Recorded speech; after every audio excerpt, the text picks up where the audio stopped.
18th G20 शिखर सम्मेलन के लिए भारत की अध्यक्षता में शनिवार को नई दिल्ली के G20 नेताओं की घोषणा को 100% सर्वसम्मति के साथ स्वीकार कर लिया गया। G20 शिखर सम्मेलन के पहले दिन प्रधानमंत्री नरेंद्र मोदी द्वारा घोषित घोषणा अन्य बिंदुओं के अलावा यूक्रेन में युद्ध और भू राजनीतिक तनाव, सतत विकास, एक समावेशी दुनिया बनाने पर केंद्रित थी। भारतीय विदेश सेवा के 4 अधिकारी, जिन्होंने नई दिल्ली G20 नेताओं की घोषणा का मसौदा तैयार करने के लिए आधी रात को कड़ी मेहनत की, जिसने कथित तौर पर 100% सर्वसम्मति हासिल की। दिल्ली घोषणा पत्र बनाने वाले 4 राजनयिक अभय ठाकुर, आशीष सिन्हा, नागराज नायडू, काकनूर और 4 में से एकमात्र महिला एनाम गंभीर थी।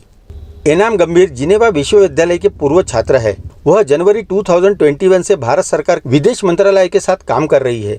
इससे पहले गंभीर अर्जेंटीना में भारत के दूतावास के दूसरे सचिव थे। एनाम वर्तमान में G20 के संयुक्त सचिव और 2005 बैच के IFS अधिकारी है। IE की रिपोर्ट के अनुसार एनाम गंभीर ने न्यूयॉर्क में संयुक्त राष्ट्र मुख्यालय में संयुक्त राष्ट्र महासभा के 74वें सत्र के अध्यक्ष के कार्यालय में शांति और सुरक्षा मुद्दों पर वरिष्ठ सलाहकार के रूप में कार्य किया है। रिपोर्ट में आगे कहा गया है कि गंभीर एक धारा प्रवाह स्पेनिश वक्ता है और उन्होंने 2011 से 2016 तक नई दिल्ली में काम करते हुए पाकिस्तान, अफगानिस्तान और ईरान से संबंधित मुद्दों को निपटाया है। आशीष सिन्हा 2005 बैच के एक और IFS अधिकारी है। वह स्पेनिश भाषा में भी पारंगत है और मैड्रिड, काठमांडू, न्यूयॉर्क और नैरोबी में सेवा दे चुके हैं। नई दिल्ली में उन्होंने विदेश मंत्री के कार्यालय और पाकिस्तान के लिए एक डेस्क अधिकारी के रूप में काम किया। एक रूसी वक्ता अभय ठाकुर भारत के G20 शेरपा अमिताभ कांत के अतिरिक्त सचिव सुश शेरपा नंबर 2 है।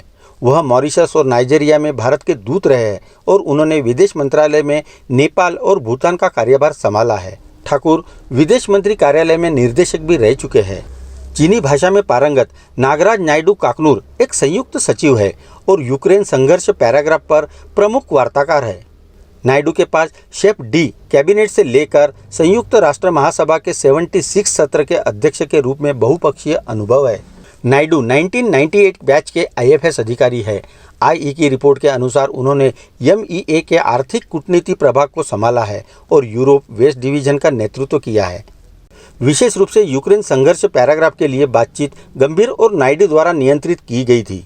IEE की रिपोर्ट के अनुसार बाली में G20 शिखर सम्मेलन के 1 महीने बाद उन्हें कठिन परिस्थितियों का सामना करना पड़ा, जब दिसंबर में यूक्रेन पर आम सहमति टूट गई।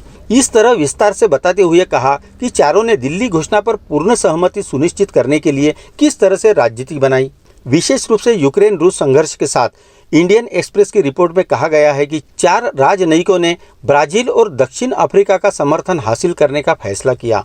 अगले G20 शिखर सम्मेलन को इससे मदद मिली कि वे सभी विकासशील देशों में थे और ग्लोबल साउथ का प्रतिनिधित्व कर रहे थे। इसीलिए एक ट्रोइका का गठन करते हुए भारत ने दक्षिण अफ्रीका और इंडोनेशिया के साथ हाथ मिलाया।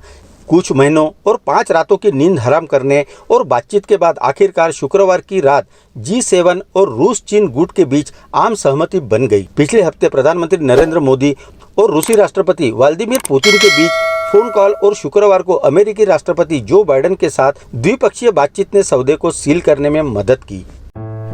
चलो जल्द ही मिलते हैं नए वीडियो के साथ ग्लोबल इंसाइक्लोपीडिया में।